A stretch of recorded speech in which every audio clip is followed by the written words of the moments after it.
আমি ঈদের ছুটিতে নারীর টানে বাড়ি আসা ভাই বোনদের জন্য কিছু বলতে চাই। আপনারা হুড়োহুড়ি করে যানবাহনে উঠবেন না। দরকার হলে টিকিট সিট না পেলে আপনার নিজ গন্তব্যস্থলে থেকে যান।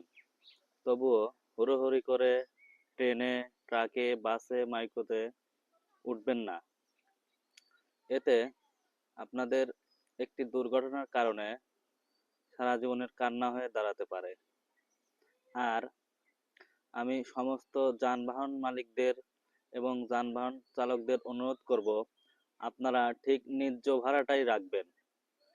কষ্টের জমানো টাকা সবার, আপনারা ঈদটা ভালোভাবে পালন করতে দিন এবং সকল যাত্রীদের কাছ থেকে ন্যায্য ভাড়া যেটা সেটাই আদায় করবেন।